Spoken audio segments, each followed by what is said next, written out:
Greetings, everybody. Welcome to another exciting lecture on some great, wonderful, exotic place in the world by your favorite speaker, Dr. Ronald Brown. As those of you who've been following my talks know, I travel around the world, but for me, travel is serious business. I'm always looking for new, exciting places to go. And when I get there, I spend most of my time reading and visiting museums and taking photographs, which is why nobody will travel with me. I always travel alone. But what's the result? Great lecture series, such as the one we're doing today on the great cities of Ethiopia. I have lived in many great cities, whether it was New York for about 25 years, or lived in Jerusalem for 5 years, Geneva, Switzerland for 7 years, Moscow for a year, Budapest for a year, Prague for half a year, traveled all over India, Africa, South America. In fact, I just got back from the sacred city of the Aztecs, Mexico City. So this is the discovery of another city in the world. Now, those of you who are following the news, as I'm speaking to you, this is December 2021. And Ethiopia is in the middle of a civil war. And in fact, when I got there, the war was brewing. So I could only visit half of the great cities I wanted to visit. But I got enough of a feel during my month in Ethiopia to fill in the blanks and give a good description of the various great cities of Ethiopia. So let's get started on our whirlwind tour of the great cities of Ethiopia. Well, my visit to Ethiopia was in January 2019. Well, January is my vacation month since I'm a college teacher here in New York at Touro College, and we pretty well come to an end before the Christmas and Hanukkah holidays. We are gone for most of January and we pick up classes again in February. So every year I go someplace warm. In Africa, I've been to Ethiopia, I've been to Egypt, I've been to Senegal, I've been to Cameroon. And in fact, this January 2022, which is just around the corner, I was planning to go to Namibia, Zimbabwe, and South Africa until the latest leg of COVID-19 brewed up there and that trip was off. So I just made reservations to go to Mexico.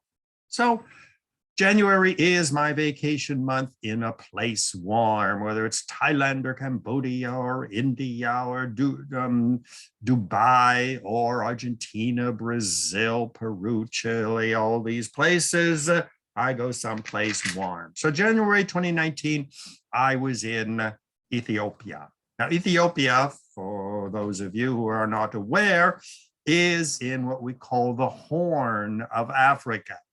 See on the map where it says Somaliland and Puntland and Somalia, or Somalia on the right. That is a horn which sticks out of Africa and goes up into the Indian Ocean.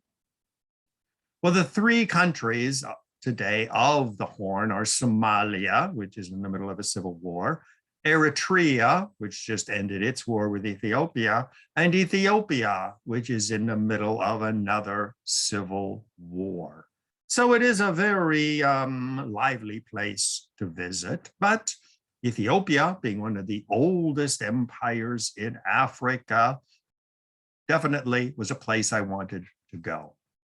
So like all tourists, I flew from New York and then I flew to Rome for a couple of days. And then I was on to Addis Ababa, right in the geographic center of the modern country of Ethiopia.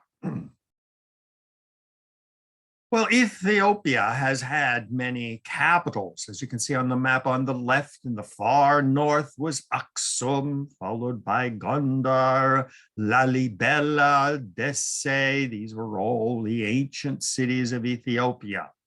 Whereas Addis Ababa is a very recent city, founded only in 1886, built as a brand new capital. Well, Ethiopia has been noted to be the poorest country of Africa, the most underdeveloped, constantly being ravaged by famines and plagues, as it is now with COVID-19. But yet Ethiopia has always aspired to greatness. Now, a picture on the right is not yet built, but the Chinese are deeply involved in the economic development of Ethiopia, for the simple reason that the Chinese view long-term development and long-term profits from their investments. Whereas the United States, if they spend $10, the very next day, they want $11 profit. So it is the Chinese who are deeply involved in Ethiopia. In fact, when I was there, you look again at the map on the left, you see Addis, and on the Gulf of Aden and the Red Sea, you see the little country of Djibouti. The Chinese just finished a railroad link so that Ethiopia now has direct access to the ocean. Chinese are also building rail lines and highways from Addis Ababa north to Aksum, which are still in the building process. So Addis was founded as a new capital, the geographic center between the north and the south, and the Muslim east and the underdeveloped west, as sort of a new chapter in ancient Ethiopian history. The landscape of Ethiopia, as you can see from the map in the upper left, is dominated by mountains, high mountains with snow even in the middle of the summer. And it is rather arid. It is a rather dry climate with cactuses, and some of the valleys accumulate enough moisture to be green for part of the year, but drought and famine have plagued Ethiopia for thousands of years. It is sort of a fact of Ethiopia, a precarious environment, a dry environment where the failure of rains in one year can lead to the deaths of millions. Addis is a new city. Well, when it was built, it was still a small town that never really grew very fast. But by the 1950s and 60s, and especially now, the population is growing to approaching 5 million people.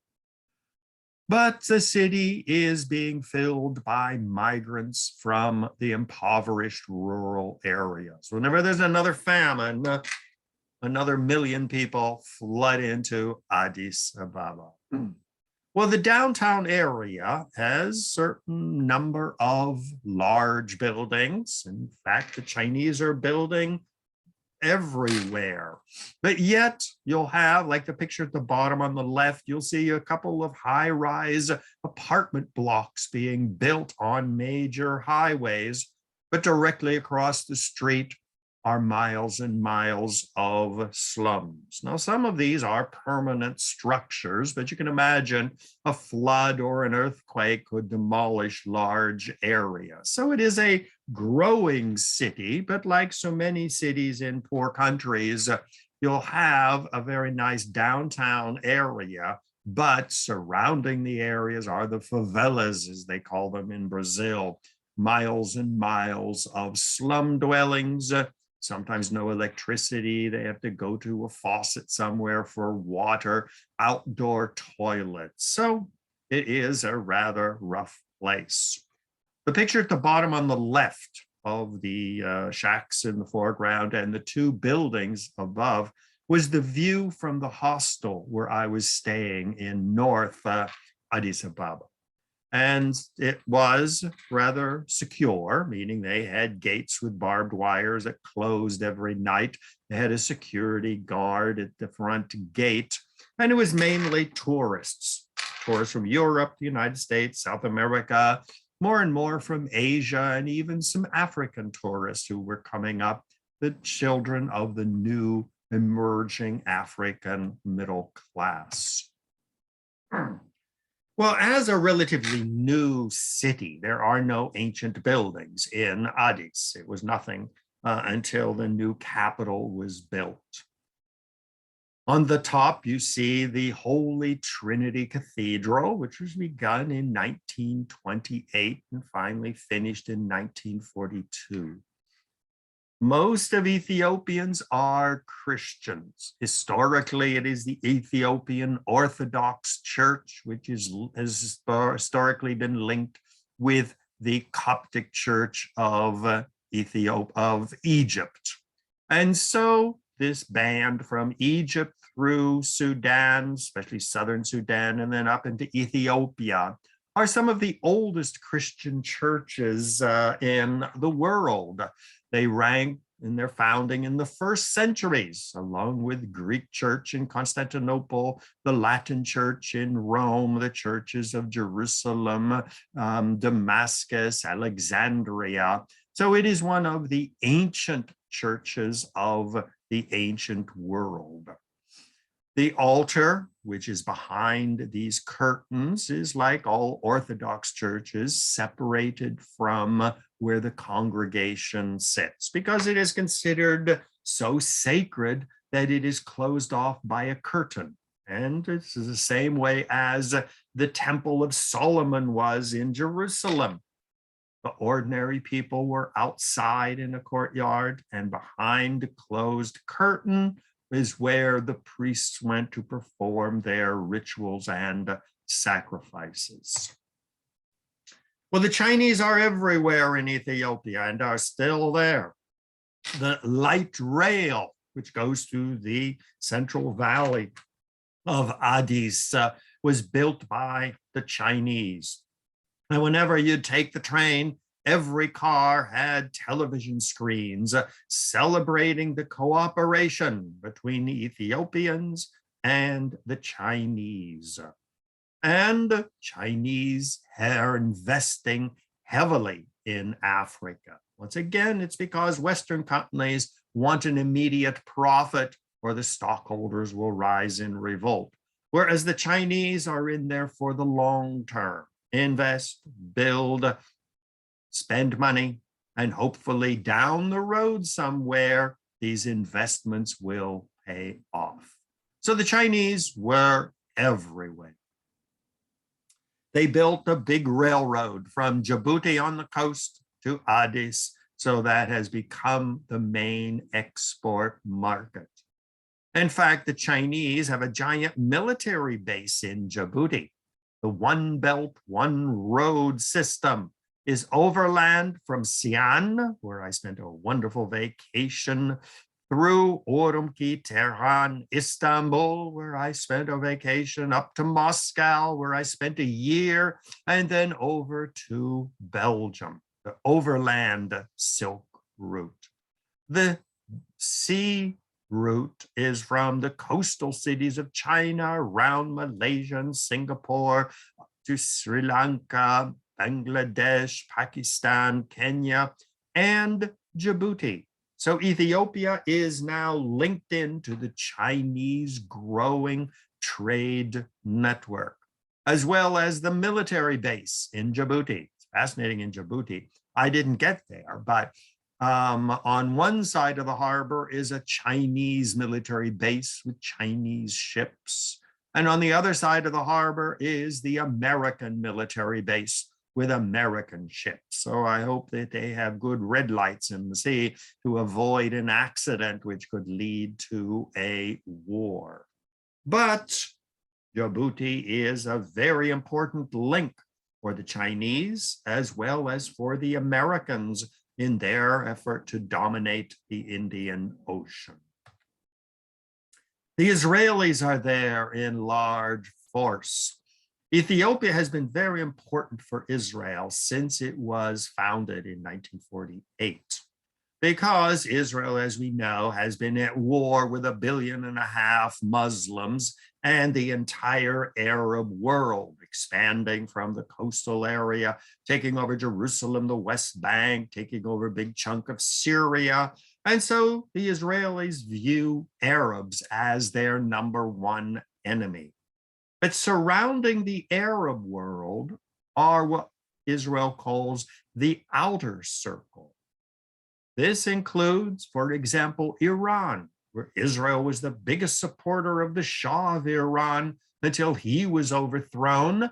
And now Iran has become the major rival of Israel to dominate the Middle East. Turkey has been an ally of Israel with diplomatic relations for some time. Ethiopia, as a Christian country, has been a major recipient of aid from Ethiopia, as well as has India. So this outer circle of maybe Muslims, such as Turkey and Iran, but not Arab countries. So when I was in Ethiopia, Israelis were everywhere. And in fact, they are deeply involved in the civil war, which is raging in Ethiopia as I speak. In fact, from my roof deck of my hostel, looking down to those unfinished apartment buildings, the whole mountain behind those apartment buildings is a gigantic Israeli military base, surrounded by barbed wires, armed soldiers, and Israel considers Ethiopia as one of its allies. In fact, many Israelis consider Ethiopia as a puppet regime being supported by the Israelis. So once again, in Ethiopia, I would never be able to say that, or I would be arrested. But Ethiopia, in its current civil war, is a very complex situation. Now, Ethiopia, which goes back to the centuries before Christ, thousands of years of history, prides itself, along with Liberia, as being the only 2 areas of Africa that were never permanently colonized by Europe. The red areas in Africa were the French. The blue areas were the English. The Germans had colonies. The Spanish had colonies. The Belgian Congo, a huge area along the Congo River, was controlled by Belgium.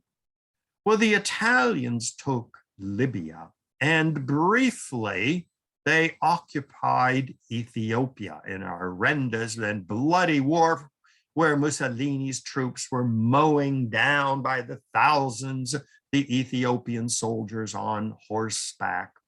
And the Italians occupied Ethiopia from 1936 till 1944.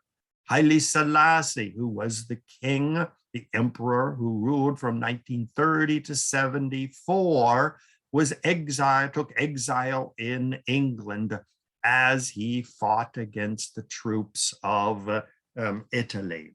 So the Ethiopians are very proud of not being colonized by Europe on a permanent basis. Now, Ethiopian history begins in the far north. If you look at the map on the right, you see Addis, you see Ethiopia, you see Djibouti we were talking about.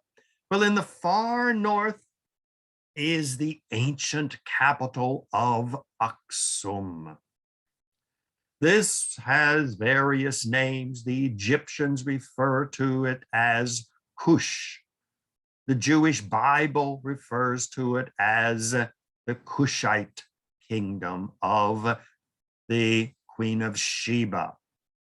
Meroe is another name for one of the kingdoms which rose in the 800s before Christ and flourished until about 350 of the Common Era. Well, as you can see in the map in the middle, you see Egypt spreading down into Nubia. And when Egypt was powerful, it took over all of northern Ethiopia. See the city of Meroe. Well, Egypt strongly influenced the culture of Ethiopia. So you see today temples and smaller pyramids being built by the kings of ancient Aksum in imitation of the great pyramids and temples of Egypt. So the cultures were, from the very beginning, part of one larger culture, ranging from Egypt at the Delta in the far north, the whole way down into modern day Ethiopia. The Ethiopians speak a Semitic language. It's related to Arabic and Hebrew. Ge'ez is the old form of the language. The modern form is called Amharic. They have their own alphabet, as you can see from the book on the right, mixture of Greek and early Arabic symbols. And from the picture on the left, you can see the Semitic language family. The West Semites were divided into the Southwest Semitic, which is today Ethiopian, Southern Arabian languages.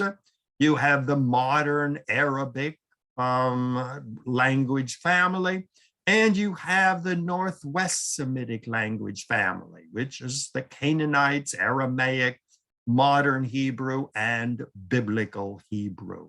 So when you go to Ethiopia, if you listen closely to the people, you'll recognize a lot of words which are very similar in Arabic and in biblical Hebrew and in modern Hebrew. So they are a Semitic people. Their language is not related to the other languages of Africa. Even to look at them, look at the faces of the people when I am going through these slides, you'll see that they generally have Semitic features, small noses, small lips. Very often they have curly but flowing hair. And so they are not similar to the Africans of the interior of Africa.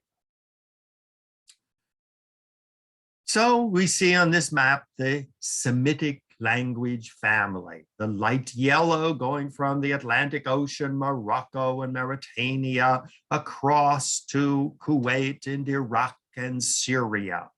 You have the southern Semitic languages in Ethiopia, Somalia, and down into northern Kenya. And you have the Hebrew of modern day Israel, part of this Semitic language family. Well, very much cherished by the Ethiopians is the story of the Queen of Sheba. Well, the Ethiopians swear and attest that Sheba, as it is in the Bible, is actually another name for Ethiopia. Some scholars say that's not true, that Sheba was actually in modern day Saudi Arabia or Yemen. But don't mention that theory when you go to Ethiopia, because for the Ethiopians, the Queen of Sheba is a very important figure. According to the biblical story and the elaborate stories later written by the Ethiopian historians and religious leaders, the Queen of Sheba was impressed by the story that there was a great King Solomon of the Hebrew people living in Jerusalem, who was said to be the wisest man in the world. Well, it is believed that the King Solomon actually lived from approximately 970 to 931 BCE. Well, according to the legend, the Queen of Sheba went to visit this great king. Well, this story, both the biblical version and the versions of the Ethiopian historians and religious leaders, has been constantly elaborated. You see Solomon and Sheba with Yul Brynner and Gina Lollobrigida, statues of the Queen of Sheba as the great Queen of Ethiopia. One of those legends which has taken root and spread around the world. Well, the Jewish Bible account is as follows in both First Kings and Second Chronicles. We see the Queen of Sheba said to the king when she went to Jerusalem, but I have heard about your achievements and your wisdom. So I came to see for myself, and I learned that indeed, not even half of the greatness of your wisdom was told me, and you have far exceeded the report I heard. Well, Chronicles continues that she converted to Judaism. And she gave the king 120 talents of gold and spices and precious stones when she left and went back to Aksum or Sheba. Now, this is the biblical account. Well, the Ethiopian version elaborates on that. Evidently, according to the Ethiopian version, the Queen of Sheba did more than sit and discuss with Solomon, and Solomon was a little bit more involved in just wisdom with her. And the result, of course, 9 months later, was a son named Menelik, who back in Ethiopia established the royal dynasty. That's why the king of Ethiopia, Haile Selassie, was titled the Lion of Judah, claiming direct descendants from King Solomon.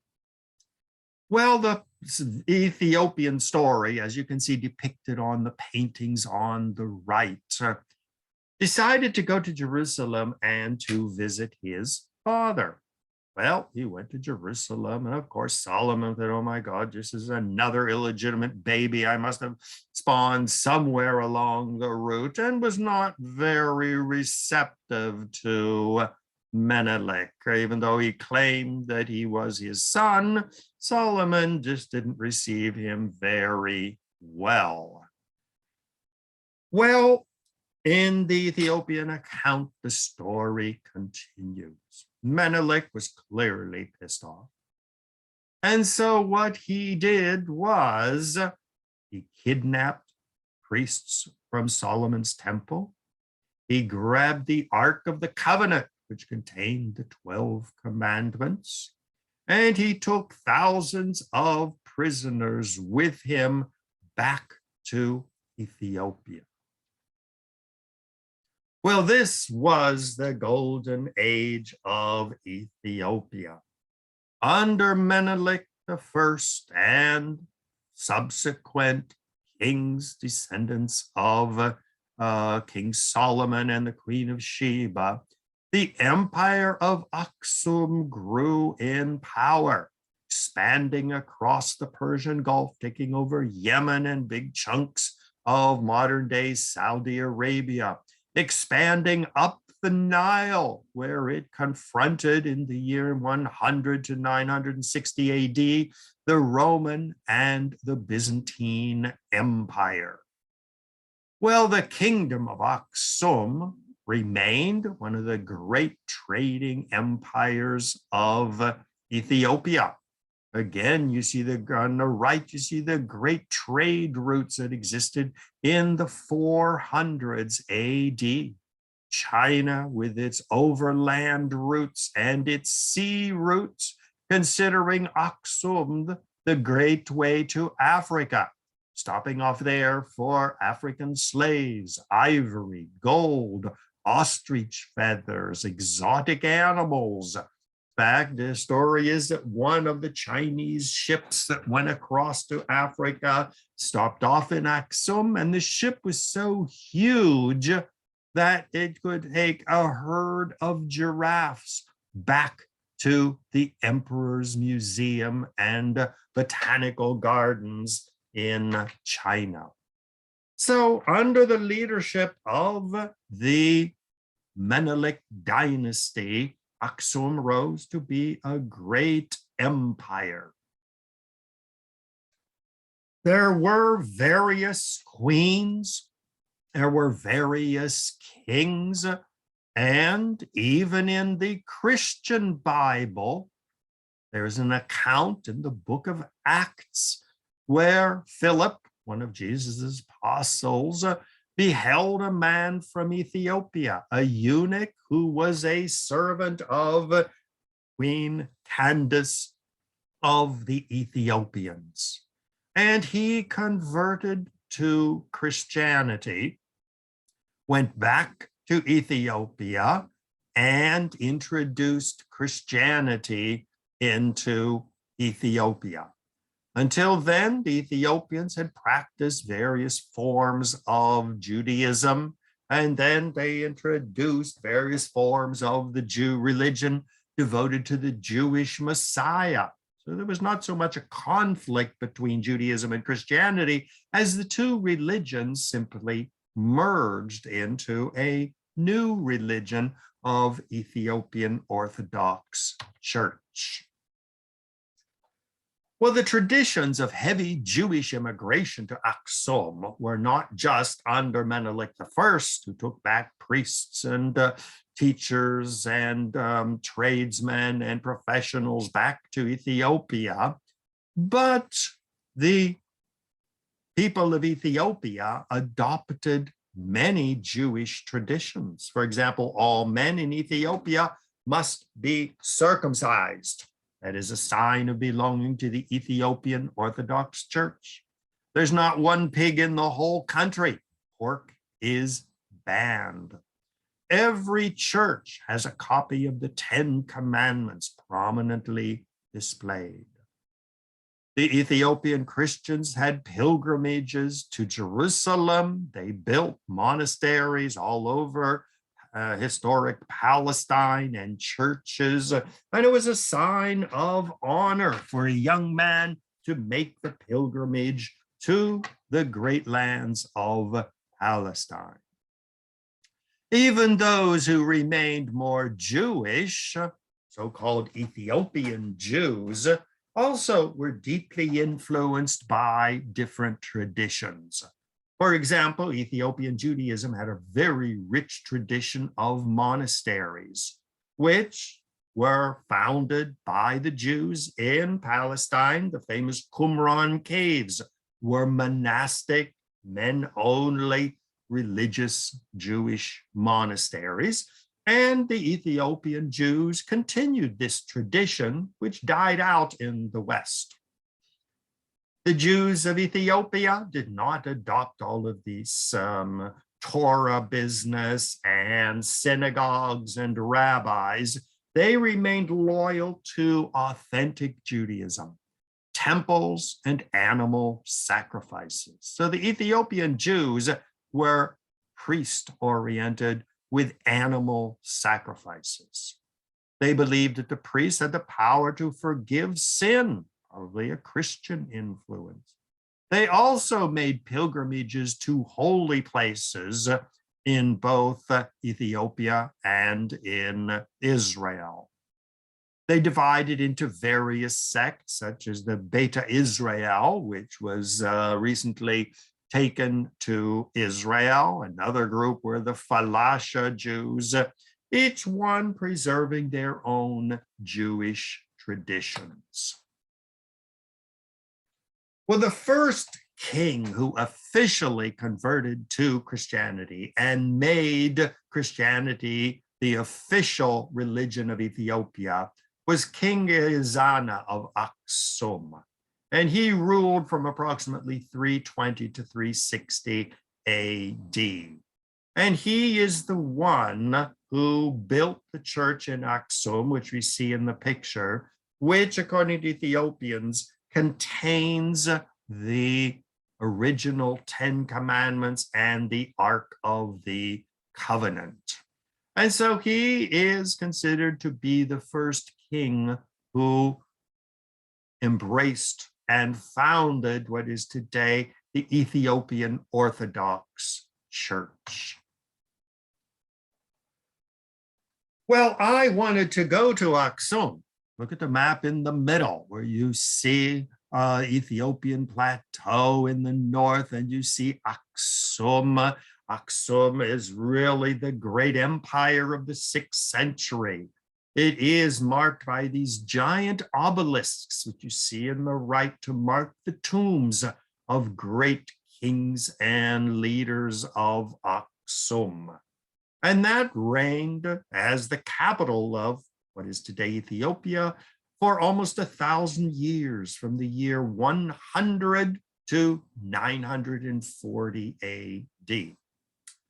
Well, when I was there, I wanted to go to Aksum. That's really where the action was. But the civil war was brewing between the north of Ethiopia and the southern peoples. And I received an email from the Department of State saying, do not go north. In fact, leave Addis Ababa as quickly as you can. Well, do you think I was willing to listen to the State Department? No way.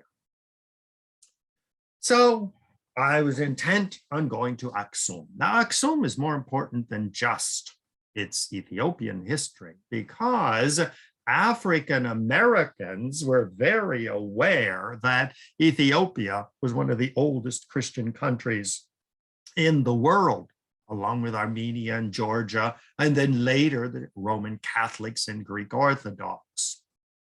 In fact, in 1808, when a group of African-American slave Baptists in New York City broke away from the white Baptist church and founded their own chapel and later church, they named it Abyssinian Baptist Church. Abyssinia is another name for Ethiopia. Each empire has another name, whether it's Aksum or Abyssinia or today Ethiopia. Another important influence of Ethiopia was when the English started occupying New York City, invading Virginia to defeat the rebel George Washington. Thousands of slaves, including many of George Washington's slaves, escaped from the plantations, joined the British Army, and fought to support Britain and to abolish slavery in the Americas. Well, the British named this regiment the Ethiopian Regiment. And when the British surrendered, they took many of these trained soldiers, settled them in Canada or Jamaica, or even back to Great Britain. So Aksum and Ethiopia are very important for African Americans.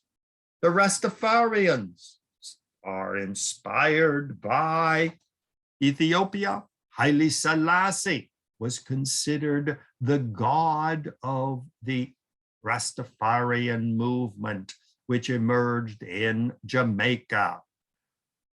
Bob Marley, one of the most famous people, the Rasta Revolution. If you look at the cover of his album there, you see the Star of David, the king of Ethiopia, the descendant of Solomon himself, and you see the Lion of Judah. Well, Ethiopia is also important in African history, having resisted colonization, except for a brief Italian part. And so the various United Nations has offices in Addis Ababa. African Union, effort to unite African countries, also is in Ethiopia because of its long, rich history of empires going back to hundreds of years before Christ, before the Common Era, the great empire of Aksum, up until the present.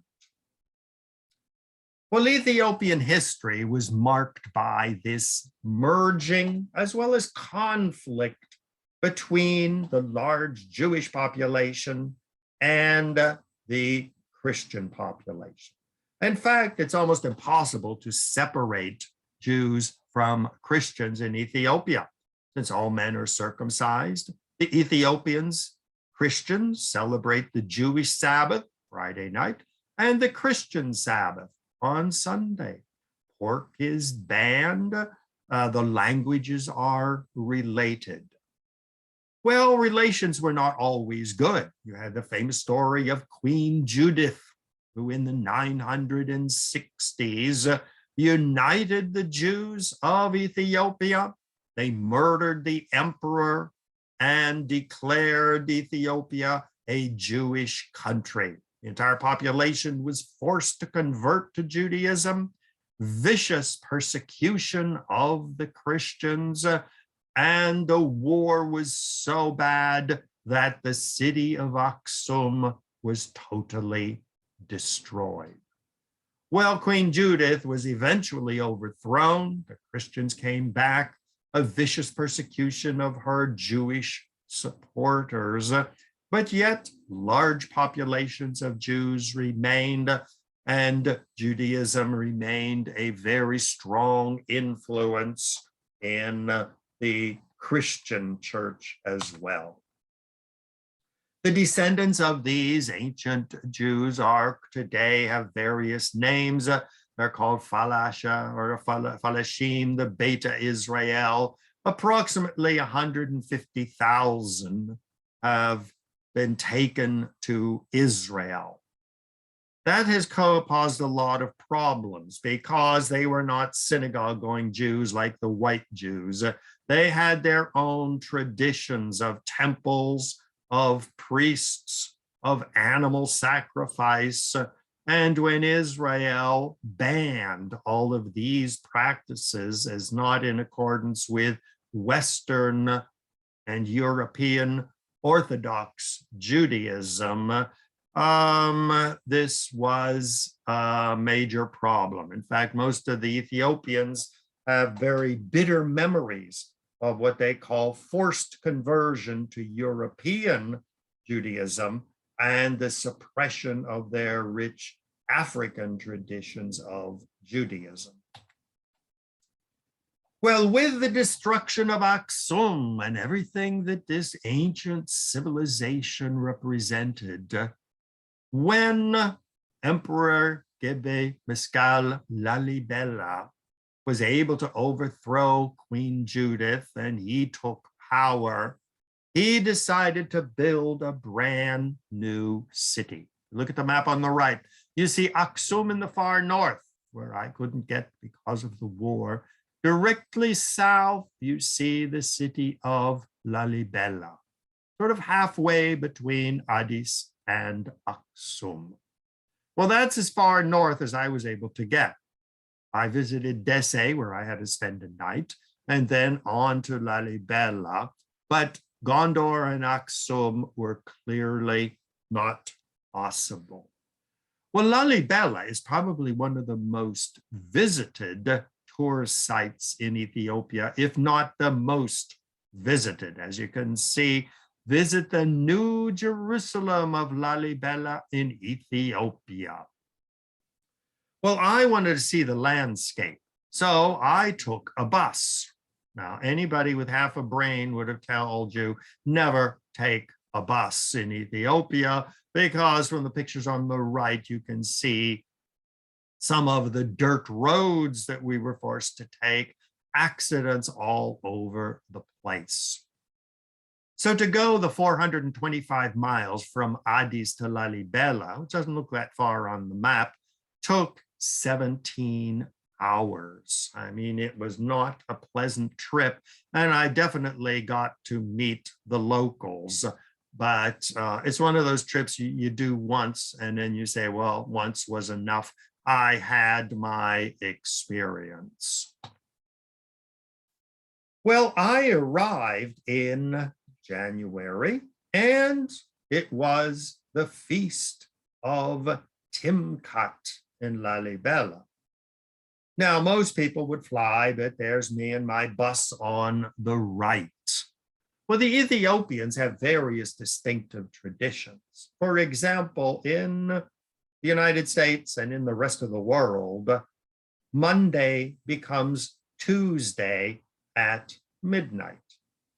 Well, the Ethiopians say that's totally ridiculous.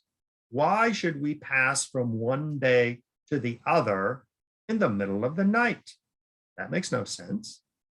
And they said it's 6 o'clock when people wake up, they open their eyes, they rub their eyes, they get up, they go to the bathroom, and then they stretch and they say, oh, another day. So basically, the Ethiopians say that what is for us 6 o'clock in the morning is 1 a.m. in the morning. So there's a 6-hour time difference. Noon, 12 o'clock, is really 6 o'clock in the morning. And so the new day begins with the rise of the sun, which makes perfect sense. Why start the new day in the middle of the night when it is totally meaningless?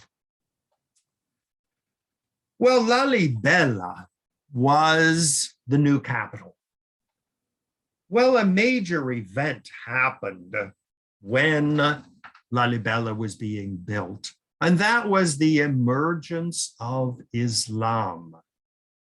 From Mecca and Medina, the Prophet Muhammad started organizing his new religion. His armies surged out and conquered North Africa, and Egypt fell under the rule of the Muslims. And even down the coast of Africa, Mogadishu, Mombasa, Zanzibar became Muslim cities. So the result was Ethiopia became an island of Christianity deep in the mountains of Africa and totally cut off from the outside world. So the kings decided, well, if we were going to build a brand new city, we will call it New Jerusalem. Because now that the Muslims have taken over all the oceans, and now that Ethiopia is an island of Christians in the mountains of Africa, if we can't go to Jerusalem, we will bring Jerusalem to Ethiopia. Well, of course, the river that ran through the new city was, of course, renamed the Jordan River. Churches were built all over the place. Beit, B-E-T, is like the word beit in Arabic and Hebrew, which means the house. So when you see Beit Miriam, means the house of Mary or the Church of Mary. And so they built Golgotha, the hill where Jesus was crucified, had its own church, Church of Christ. They rebuilt a tomb of Adam. They had a church devoted to Mary, church to the Virgin, a church of the cross, church of Gabriel and Raphael, the archangels, the church of Saint George, this church of Saint Raphael, Emmanuel. All of these various places in Jerusalem were simply rebuilt in the new capital. Over the 12th and the 13th century, when the French were building Notre Dame and the other great Gothic cathedrals, the Ethiopians, isolated in their mountains, were building a miniature city of Jerusalem. Well, the churches were unique because they were not constructed. They were carved out of a mountain. So the church was not built of stones. The church isn't one stone that was hollowed out. A stone was chipped around from outside it. It was hollowed out inside. Saints were carved into the walls. This is the Church of Golgotha. On the right, you see the entrance going up into the tomb of Adam. And you can see the walkway going up. It was carved into the mountain. And then in front of it, all the stone that was not part of the building was chipped away. An entranceway was carved into the stone. The stone was hollowed out. And there you get the tomb of Adam, which is why these are recognized as treasures by UNESCO. This is the most famous church, the Church of Saint George. That's me standing down in the ground in front of the church. Well, the picture in the upper right, you see the top of the mountain, and everything which was not church was carved away. The picture below that shows the church as it is today. One piece of stone, hollowed out, the steps carved into the mountain, and walkway carved around the mountain. You can imagine how much work that would take. The inside is covered with mosaics, not mosaics, but mainly paintings. On the left, you see an Ethiopian cleric there with the tapestries behind him, and a picture of St. George slaying the dragon. This is an absolutely breathtaking church to visit. Now, I was there for the Epiphany holiday, which is the baptism of Jesus. And in 2019, when I was there, it was celebrated on January 18. Well, needless to say, the city of Lalibela was overrun with Ethiopians as well as tourists. But it was a great time to see clergymen and people in their Sunday best. Picture on the right, on the left, you see everybody with silk umbrellas, because even in January, the sun was very hot. The equator is just below that. Even though it is high in the mountains, it does cool off at night, which is great for sleeping, but the days are hot and very dry. I was always getting dehydrated. The top on the right, you see the top of St. George's Church with all of the people wandering around trying to get into the church to say their prayers. The bottom, you see them swinging incense, clergymen in their very colorful robes parading in procession. Well, of course, if Jesus was baptized in the Jordan River that flows through Lalibela is given first seat importance. Kids would jump off of the bank into the river, imitating Jesus's baptism. And for those who couldn't jump into the river, they had pumps that would spray Jordan River water on the followers. Now, the Jordan River is hardly a Mississippi or a Nile. As you can see in the picture on the right behind me is the gorge where the river is. I mean, in a period of drought, it almost goes dry, but it is still the River Jordan. On the left, you see the famous brass handmade crosses that the clerics use.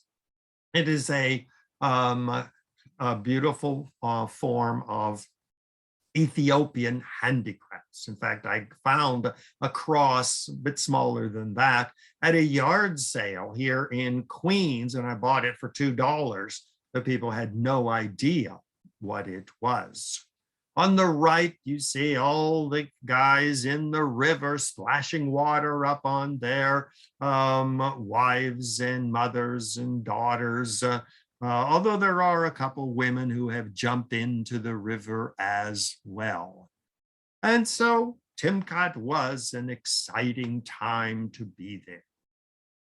Every church from the region, if not from all of Ethiopia, would send delegations to Lalibela. You see the priests at the top on the left, each with their distinctive, highly embroidered robes. When they came to Lalibela, they brought the hand-carved tablet of 10 commandments with them as sort of to represent their church. And they would parade with the 10 commandments above their heads through the streets.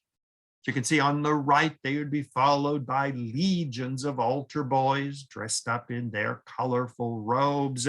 Various church delegations would carry big, beautiful paintings of the baptism of Jesus in the River Jordan. This is one of the great religious pilgrimages and festivals of the planet. The Ethiopian artwork, such as the textiles on the left, painting of angels, the 4 evangelists, and Jesus in the middle, people selling handmade crosses and other religious implements. And the inside of every church is covered with embroidered cloth. The top of the picture, you see the Trinity, Father, the Son, and the Holy Ghost. You see paintings of the various events from Jesus's life. Well, from Lalibela, when I realized I couldn't go further north, the war was beginning in the north. Well, after the holiday of Timkat, I went back to Addis, saying Aksum will be for another trip. Well, Lalibela proved to be a fascinating experience, even though most tourists just pass through the town going up to Lalibela or Aksum. I spent the final week discovering Addis. They have a small national museum, and that is where they have the bones of one of the earliest upright walking creatures as humans evolved from apes in the Horn of Africa. They began slowly to come down out of the trees and to walk upright. Lucy, who you may recognize her name, was one of the oldest skeletons that we have discovered this far of our early human ancestors. The book on the right, Lucy's Child, you can see that she's walking upright, but her arms are long, her hands are long. She has a very ape-looking face, but well on her way to becoming a human being as we know them today. Now, why are so many of these great skeletons being found in Ethiopia? Well, it's quite by accident. Africa is splitting apart. In fact, Ethiopia is constantly racked by earthquakes. Because if you look at the map on the left, you see the big black line going down along East Africa. That whole chunk of Africa is separating from the rest of Africa. That's why you have these giant valleys, which you see on the right. The earth is splitting open. And when there is an earthquake and a huge chunk of Africa separates from the rest, archaeologists and anthropologists can go down in and they can dig out skeletons of humans going back thousands, if not hundreds of thousands of years. The map in the middle shows Africa. On the left, you see the Arabian plate and the Nubian African plate. Well, that big chunk of Somali, half of Ethiopia, is drifting out into the Indian Ocean. So if I go back in maybe a couple million years and visit Ethiopia, Lalibela and Addis Ababa will be floating on an island far from Africa. But as the ground opens, as you can see in the pictures on the right, it is exposing the history of the people who lived there going back hundreds of thousands and millions of years, finding skeletons like Lucy of our ancient ancestor. In fact, Lucy lived about 4 million years ago, and her descendants and others of her species spread throughout the continent, and this branch became extinct about 2 million years ago. Well, other branches, not Lucy's branch, but other branches continued to emerge and had maybe some type of evolutionary superiority, which allowed them to survive while other branches died off. On the left, you see an area that had just opened when I was there, earthquake, and very brave archaeologists and anthropologists would be left down on ropes, chipping away, bringing out skeletons and bringing out fossils of people like Lucy. Well, back in Addis Ababa, I saw the war was gradually making its way towards Addis. Well, the situation politically in Ethiopia is very, very troubled. On one hand, the country is looking with optimism into the future. Various conferences were being held, not only in Ethiopia, but around the world. As I mentioned at the beginning, the Chinese were deeply involved in buildings such as the one on the right, where they were going to build skyscrapers, convention centers, and bring in new industry and business. Chinese are taking advantage of the cheap labor, as every country is doing, textiles, shoemaking, furniture making, mainly for the export market. So when I was there, Ethiopia was still very optimistic about the future. But then again, the Ethiopians are realistic. They know that the next famine is just around the corner. The next civil war or military coup d'etat could happen at any time, which is precisely what happened right after I left. The civil war broke out. Ethiopia is a complex country. Now, I've been stressing the Christian heritage of Ethiopia, which is in the northern part, Aksum, Lalibela, Addis Ababa. This is the northern half, which has been fervently Christian Orthodox with a large Jewish population. The southern half, you look at the map on the left, where you see Ethiopia and Somali state, Ogaden. This is the tribal African part. Somali is predominantly Muslim. The area under the word Ethiopia has been traditionally African tribes. They're darker in skin. They look more like Ugandans and Kenyans, whereas the northerners are more Semitic looking, lighter skin, small noses, small lips. So you can see the ethnic difference. The north has traditionally dominated the country, whether it was Aksum or Lalibela, or in the 1800s, Addis. The population, though, is changing. You look at the chart on 2012, you see Orthodox Christians were still about 43%, 34% were Muslim, and 19% were Protestants. Christian Protestant missionaries, evangelical Christians, like in the United States, have targeted the tribal south of Ethiopia. So the situation today is the north, everything north of Addis Ababa is Ethiopian Orthodox, the traditional rulers of the country. But the evangelical Protestants, the Donald Trump style Protestants, have taken over the South. And that is the root of the civil war, which is going on in Ethiopia today. I visited many evangelical Protestants who are growing in large numbers, especially the southern half.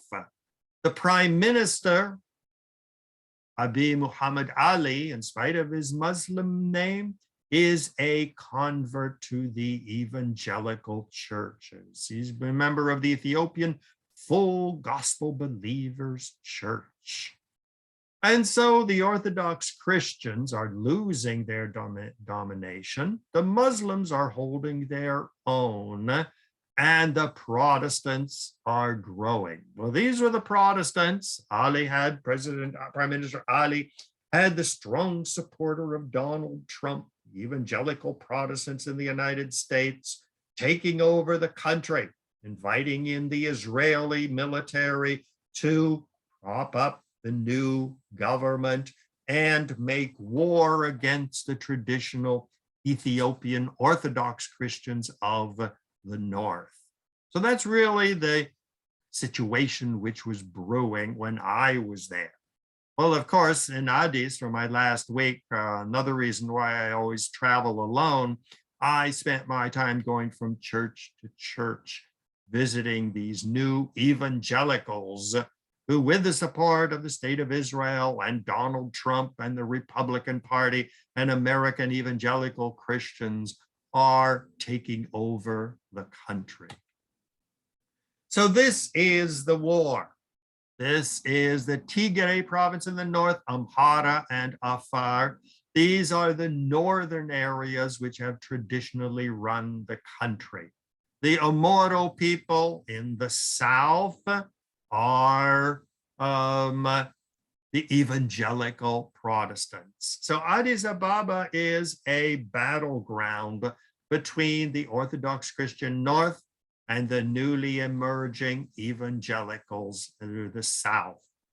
Now, the Muslim majority is in Somali and Afar, and they are a major population. So Ethiopia is basically at war between the Orthodox north, the evangelical Christian south, and the people that hope to gain the most are the Muslims who are staying out of the war at this point, hoping to get more autonomy in the country, no matter who wins. So that brings us to an end of our whirlwind tour of Ethiopia, one of the most fascinating countries in the world, highly complex racially, religiously, the Jews and the Christians having a very complex relationship, and a country that is well worth the visit. But I would encourage you not to go off and running anytime soon, for the simple reason that the country is in the middle of a very bloody civil war. And there's nothing worse than a religious war where crimes are being committed on both sides. And so you have a religious war going on in Ethiopia, which is vicious, and it is unsure how it will turn out. So I would wait until the war is over if you do plan a visit. And secondly, don't take the bus. Fly wherever you want to go. The Ethiopian Airlines is very good. It's, I believe it is run by KLM, the Dutch Airlines, or maybe British Air. So it has a very good reputation. So definitely worth a visit. And I definitely plan to go back when all the warfare is over and I can finally visit the fabled city of Solomon and the Queen of Sheba, Aksum in the north. So thank you for joining me today. If you have any questions or comments, feel free to send me an email at ronbrownmedia@gmail.com, and I will definitely get back to you. So once again, thank you very much for joining me, and I hope to see you in the near future for another exciting lecture. Bye-bye and have a good day.